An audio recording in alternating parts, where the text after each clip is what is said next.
برداشت کرنا سیکھو گے. یاد رکھو میرے بچوں، اگر آپ صبر سیکھ گئے تو کوئی آپ کو پکڑ نہیں سکے گا. یہ جو ریسنگ گاڑیاں ہوتی ہیں نا، فراری اور مختلف ان کے نام ہیں، مشہور فراری ہے، اٹلی میں بنتی ہے. لیمبرگینی، یہ دونوں بنتی ہیں وہاں اٹلی میں. اور اس میں جو آدمی جا رہا ہو اس کے لیے سپیڈ لمٹ کی قید کوئی نہیں، ورنہ سب گاڑیوں پہ 120 کلومیٹر پر کہ اوپر جائیں گے تو جرمانہ ہوگا. لیکن جو آدمی لیمبرگینی میں جا رہا ہے یا فراری میں جا رہا ہے اس کے لیے کوئی جرمانہ نہیں، چونکہ وہ یوں کرو تو 1 سیکنڈ میں وہ 120 پہ چلی جاتی ہیں، صرف اتنا کرنے سے شو ایسے جاتی ہیں. تو میں آپ کو ایک لیمبرگینی دینا چاہتا ہوں، فراری 8 کروڑ کی ہے. فراری 8 کروڑ کی گاڑی ہے فراری. کئی دفعہ وہاں جب جاتا ہوں تو کوئی نہ کوئی بٹھا دیتا ہے، یہ آپ کو ذرا سیر کرائیں. وہ ہمارے کو تو شوق کی کوئی چیز ہے نہیں، وہ نوجوانوں کے شوق کی چیز ہے. تو 8 کروڑ کی گاڑی ہے، میں مفت آپ کو دے رہا ہوں، وہ ہے صبر. آخرت کے سفر میں اگر تیز چلنا چاہتے ہو، سب سے آگے نکلنا چاہتے ہو، تو صبر کی فراری پہ سوار ہو جاؤ. تمہیں کوئی پکڑ نہیں سکے گا، تمہارے کوئی قریب بھی نہیں آ سکے گا. کہ دنیا میں صبر کرنے والوں کا قحط آ گیا ہے.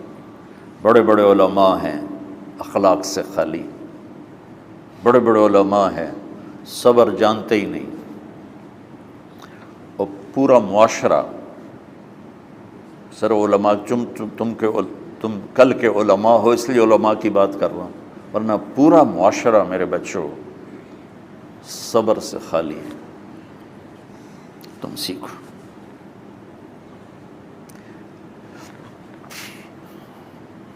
دیکھو میری ایک بات سنو، علم کی کمی ہو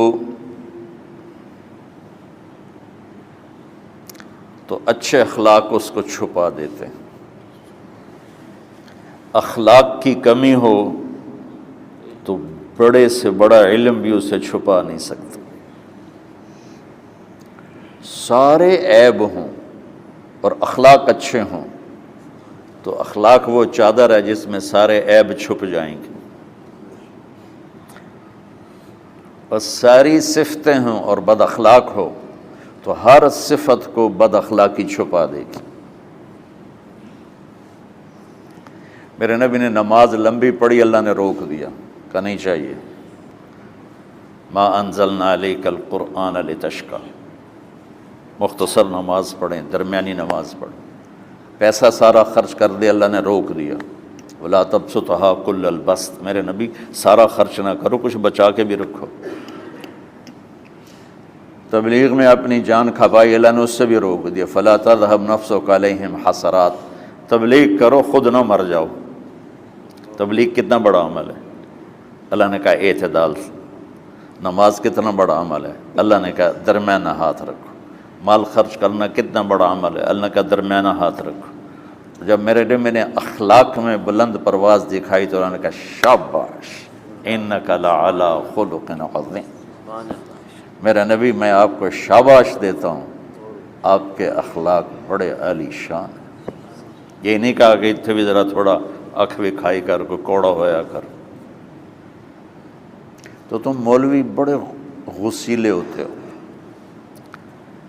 تم میرے بچے بیٹھو نا، اس لیے بات کر رہا ہوں.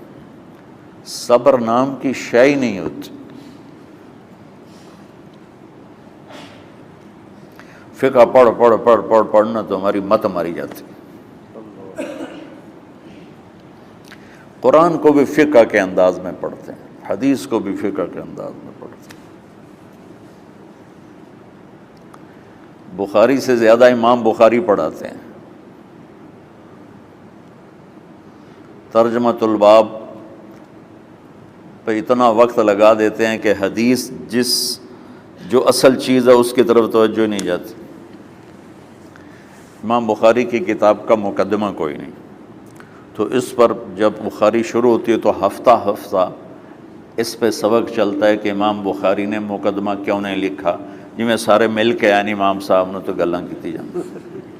میں اس کا اتنا آسان 1 منٹ میں اس سارے سبق کو ختم کر دیتا ہوں بخاری شریف کے، کہ دیکھو بھائی امام صاحب کا دل نہیں کیا مقدمہ لکھنے کو، اس لیے انہوں نے نہیں لکھا، گل مک۔ ایک حدیث کے عنوان اور حدیث میں جوڑ نہیں تھا، تو شیخ رمزی بہت بڑے فاضل آدمی ہمارے فیصل آباد، میں نے کہا شیخ یہ جوڑ کوئی نہیں، کہا شیخ ھذا من اصعب ابواب البخاری، یہ بخاری شریف کے مشکل ترین ابواب میں سے۔ میں نے کہا تو بڑا آسان کام ہے، امام بخاری بھول گئے، ترجمہ کوئی اور تھا، حدیث کوئی اور لکھ دی، بھول گئے، بشر ہی تو ہیں، کیوں بچوں نے مصیبت پان دیا۔ تو بچوں شوق سے جاؤ، بہانے نہ کرو، ہماری ذرا تھوک ڈال کے پیٹوں میں درد، وہ شامہ پہ جاؤں گیا پھر توڑیاں، ٹھیک ہے نا۔ میں زیادہ بول نہیں سکتا ہوں، ضروری سمجھ کے آیا تھا کہ تم خوشی سے جاؤ۔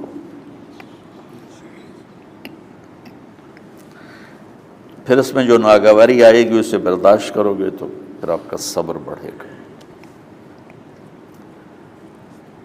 تو میں صرف میری شہرت نظر آتی ہے، اس میں جتنا مجھے صبر کرنا پڑا ہے وہ تمہارے سامنے نہیں ہے، جتنی کڑوی گولیاں میں نے کھائی ہیں لوگوں سے وہ تو تمہیں نہیں پتا۔ اب تمہیں اتنا نظر آتا ہے کہ واہ واہ ہو رہی ہے آگے پیچھے لوگ، میرے اللہ کا کرم ہے، میری کیا اوقات، آج ہوں کل مر جاؤں گا، اولاد کو بھی یاد نہیں رہے گا کہ طارق جمیل کون تھا۔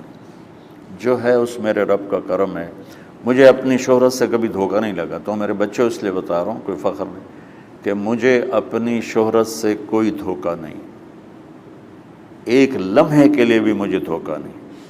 میرے دل کی گہرائیوں یہ بات اتری کہ سب میرے اللہ کا فضل ہے، اور برائی کرنے والا اور اچھائی کرنے والا میری نظر میں برابر ہو گیا ہے۔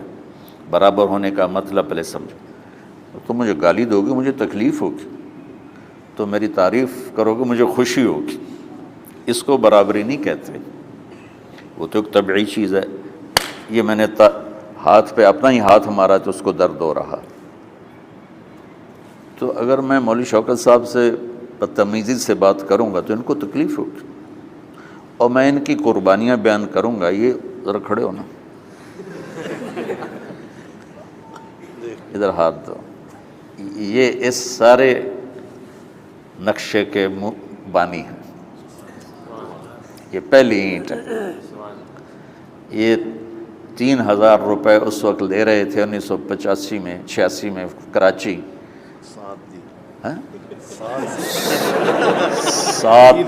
7,000 ان کی تنخواہ تھی، اور میں نے ان کو تلمبے میں بلایا 900 روپے مہینے پر۔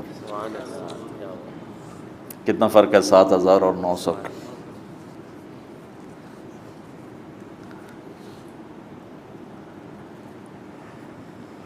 لوگ میری تعریف کرتے ہیں، میں اللہ کا شکر ادا کرتا ہوں، اور اس پہ میں تکبر میں نہیں آتا۔ یہ ہے مدح اور ذم برابر ہو جائے، یعنی تعریف کرنا اور برائی کرنا برابر ہو جانے کا مطلب یہ نہیں ہے کہ برائی سن کے اثر نہیں ہوتا اور تعریف سن کے اثر نہیں ہوتا، نہیں، برابر ہونے کا مطلب بتا رہا ہوں، اس کی توفیق تائید رحمت اپنی اولاد کو بتا رہا ہوں۔ کوئی میری تعریف کرتا ہے میں اللہ کا شکر ادا کرتا ہوں اور اپنے آپ کو بھولتا نہیں ہوں، کوئی میری برائی کرتا ہے تو میرے دل میں اس کے لیے کوئی منفی جذبہ نہیں پیدا ہوتا۔ یہ ہے اچھائی برائی کو برابر کر دینا۔ کہ میرے اوپر مختلف الزام لگتے ہیں تو میں ان کو پی جاتا ہوں، اور اس طرح کا معاملہ کرنے والوں سے اپنے دل کو بالکل صاف رکھتا ہوں، بالکل صاف، اور میرا ان سے معاملہ اسی طرح ہوتا ہے جیسے پھر آؤ جی اپنی وجہ سے کبھی کسی سے قطع تعلق نہیں کرتا۔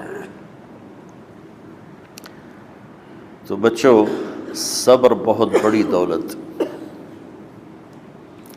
یہ تمہاری تبلیغی زندگی میں بھی کام آئے گی، علمی زندگی میں بھی کام آئے گا، جب تم گھر والے بنو گے، شادیاں ہوں گی، اس وقت یہ کام آئے گا۔